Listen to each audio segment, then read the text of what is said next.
mesmo tenho uma experiência em relação a isso.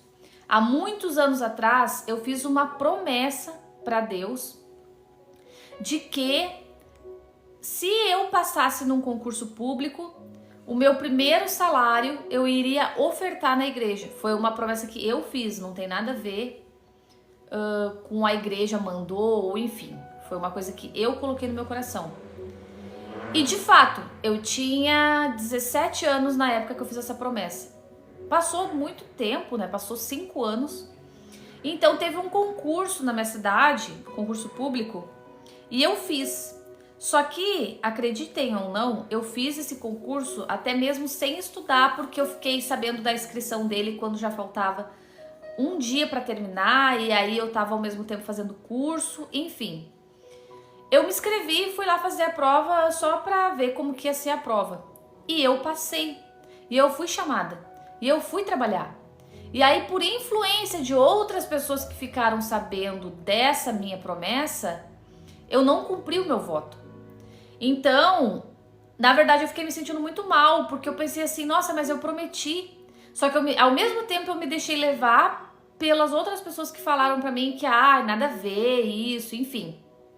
Por isso que até o jejum, e eu até considero o voto também, deve ser feito algo em secreto, né? Entre tu e Deus. Porque se tu começa a dividir com muitas pessoas, o inimigo vai usar essas pessoas para minar.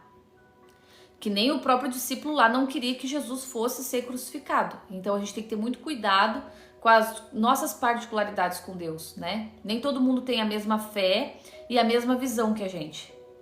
Às vezes, somente tu vai saber o que Deus falou contigo, somente tu vai saber o que Deus colocou no teu coração.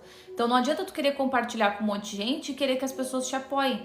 Pelo contrário, a tendência maior é que elas queiram te fazer desistir e que elas queiram colocar na tua cabeça que aquilo ali não tem nada a ver. Mas é o teu compromisso com Deus. Como eu tava falando pra vocês, eu fiz essa promessa, né?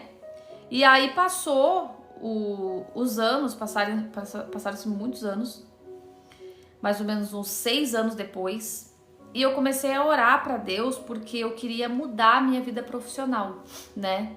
Naquela época eu me encontrava nesse concurso e eu tava me sentindo presa. Eu sabia que Deus queria outra coisa para minha vida, apesar de muitos pensarem assim que, nossa, mas tu entrou no concurso público porque tu não te aposentou lá. Porque uma coisa são os nossos planos, outra coisa são os planos de Deus. Tanto que Deus concedeu o desejo do meu coração, mas eu vi que aquilo ali não era a plenitude do que eu queria viver.